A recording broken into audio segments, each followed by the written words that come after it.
This is used again to dissolve more coal and continue the process. Work like this is of great importance if the world's to make use of its natural resources. Coal is one of our most valuable raw materials. In this film, we've seen only some of the work carried out by British Coal at the Coal Research Establishment. At the CRE and in many other laboratories and industrial locations, scientists and technologists are working together to develop new ways with coal.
To order the Seeing and Doing Teacher's Notes for the autumn term, price £1.10, Pupils' Language Book, price 95 pence, Pupils' Writing Book, price 95 pence, Anthologies 1 and 2, price £3.95 each, and the Shape Up software, price £17.75, please contact your local ITV company. Alternatively, send a cheque or postal order to Schools Publications Office, Thames Television, 149 Tottenham Court Road, London, W1P 9LL.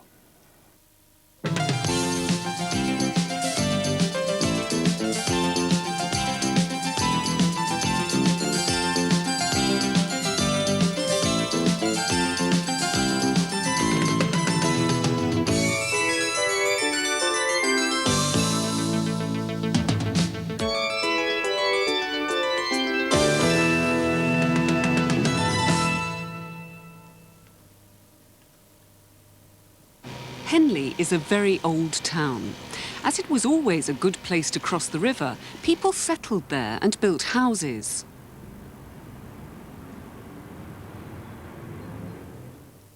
There's been a bridge to cross here for nearly 800 years. The first bridge would have been made of wood, but the bridge that still stands today is built of stone. More people coming to Henley meant that the town had to spread.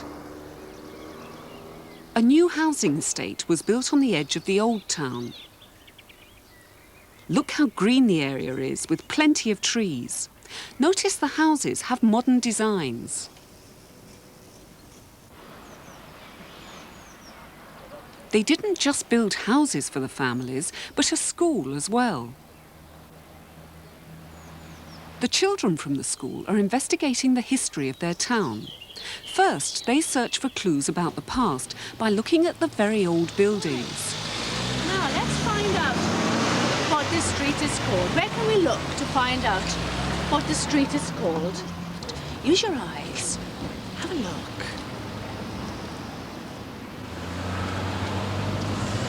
Friday Street.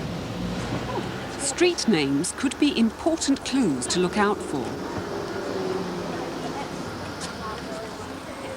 I've got a photograph here.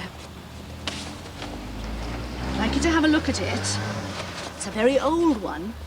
See if you can recognize any of the places.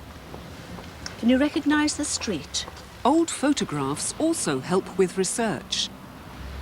I think it's definitely here. Now then, why do you think it's definitely here, Josie? What gives you the clue to that? Because it's got that roof that's under 4 houses. It isn't a photograph that's just been taken, so things won't be exactly the same. The Anchor Inn, but that's the Anchor Hotel. There's one little change. Let's go a little bit further up and do a little bit of sketching. Shall we? Have a look at the different houses. There are lots of different ones. Which one are you doing, Bryony? I'm doing the old timbers. Old timbers. Beautiful. What's this? It's the that round window. It's a beautiful window. Is it different coloured glass? Yes, red and yellow. What's that called? What sort of glass is that? Stained. Let's have a look at Samantha's here. You're putting the detail in the windows. What shapes can you see on them? Diamond-shaped. Mark, are you doing the same one? No. No, what's yours called? Friday. Something Friday. Why is it so difficult to read, Mark? Because it's old-fashioned writing. It is difficult, isn't it? Friday Cottage.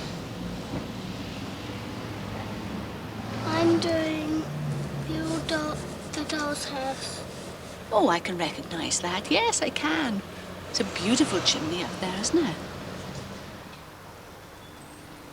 Sketches will help them to remember these old cottages in Friday Street.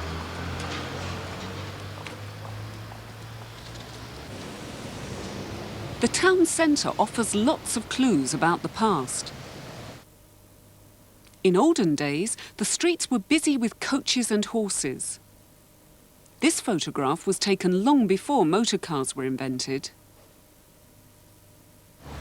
Today, the old coaching inns have become modern hotels, but the stagecoach entrances can still be seen. Let's have a look at this building over here. What is it called?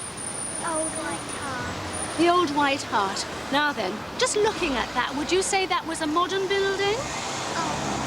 Old? Old? Very old? Yeah, What would you say? White.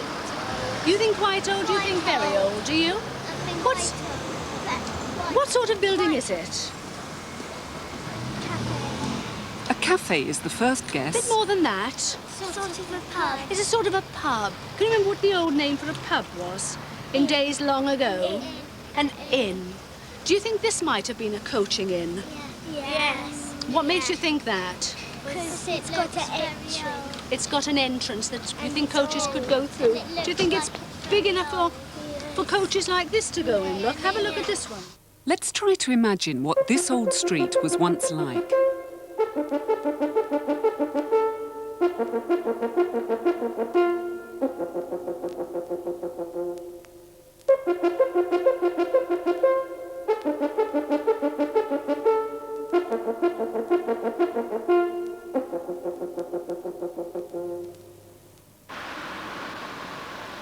The next step in the project is to find out about the history of the area where the school is located. No one has investigated this so far. Have you any ideas why it might be called Valley Road? There might be a valley down there. Well, it could go down and then there's a road going down there and that might be the valley. So do you think it's a good name for the school then? Yes, the Valley Road, the road that leads down into the valley. And so we call Valley Road School. Exploring the neighbourhood for clues involves looking closely and asking questions. Right, Sarah, what does it say? A.E. Hobbs. A.E. Hobbs. What do you think the A.E. Hobbs is? A pub. It is a pub or a name? Whose name do you think That's it is? statues. That's the clue. So do you think the man in the statue Yeah. is A.E. Hobbs? What's he doing? Holding the salmon. Do you think the pub was named after him? So you Yeah. think he's A.E. Hobbs? Before the estate was built, sketches were drawn of the houses. The children looked to see how they turned out. Some are 2 stories high. Others are 3, like this one. And this has only 1 story. It's a bungalow. They asked the owner about moving into Valley Road. This is Valley Road. Can you see that? Part done in very dark ink is this bungalow, because that's what we were going to buy. Was yours one of the first houses in the area? The police houses were just being finished when we moved in. What about further down? Were the houses down? Oh, no, it was just beautiful fields. No houses at all. So you can remember the site behind being fields where that was Valley all Road fields School is now? now. Yes. Which ones are the police houses, The Mrs. ones Taylor? opposite. And if we look through, we can see the school behind. The school is always a familiar landmark. I have found one or two photographs. I don't know whether... Have a look. These are the You see first on this photographs one. they've seen of the houses being built.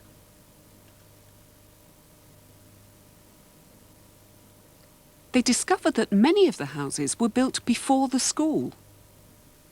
Mike was one of the first pupils when the school opened in 1970. As you know, the children are trying to find out as much as possible about Valley Road School from the very beginning, or even before, if you can remember as far back as that.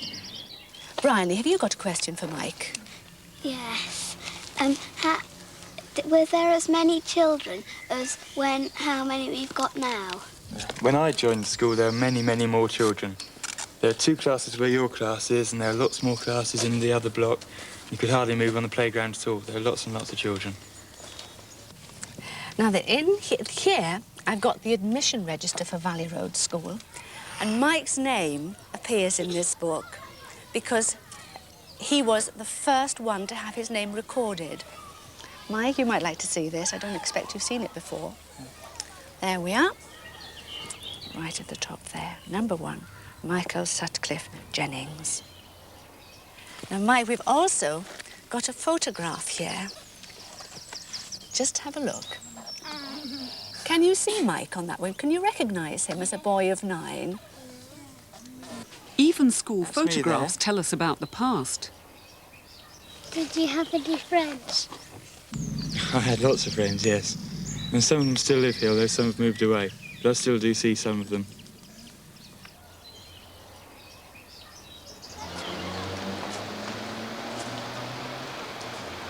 The local newspaper office keeps all the old copies of its paper.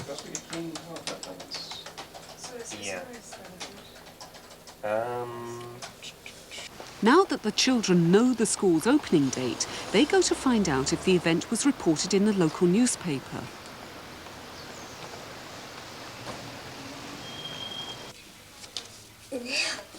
The old newspapers are bound into yearbooks.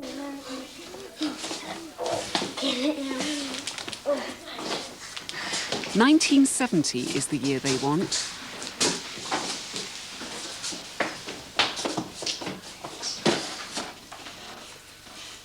Right, we need April the 17th.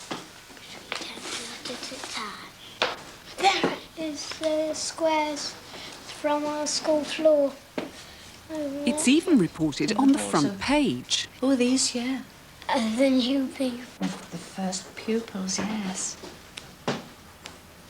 The first hour of the first day at the new Valley Road School on Tuesday for about 235 children, and they've been settling down very well according to the head mistresses, Mrs.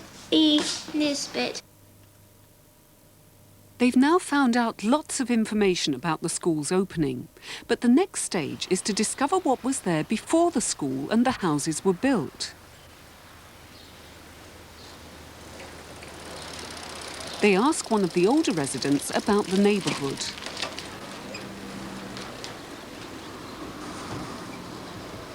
Good morning, Mr. Lovejoy. Morning, Very teacher. good to see you. Thank you very much for coming to talk to the children. You're welcome. How old are you? I'm 80 on the 23rd of this month. 80 years of age on the 23rd of May. Were you born here? Yes, I was born down the Grays Road. And I've never lived anywhere else, only in Henley. Was it different from Valley Road when you were a boy? Oh, much different. In fact, there was no Valley Road name at all. Just Gray's Road. They never had any name for the lane down there. Just Gray's Road. It was just wild with fields, with cows and sheep all in these fields. And so they find out that the housing estate was built on farming land. The old white farmhouse is still there, but it's no longer a working farm. Cold Harbour Farm, Chilton's End. Gray's Road must come along here, this road. Oh, yes, yes. Chilton's End. The footpath came through there, and that's the footpath to Tree Hill that goes to come out into the main Gray's Road, look. There was only two trees on there, that's why it was called Tree Hill. The two trees are marked quite clearly on this old map. Today, this new road is called Two Tree Hill. And behind the hedge, the old footpath is still there.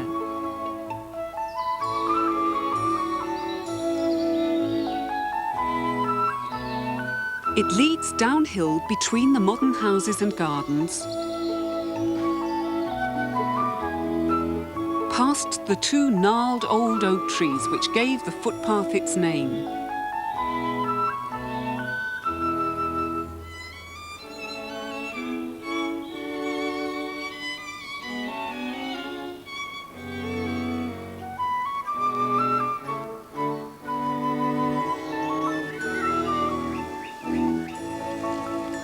Something that we've discovered today is that things don't have to be really old to have a history.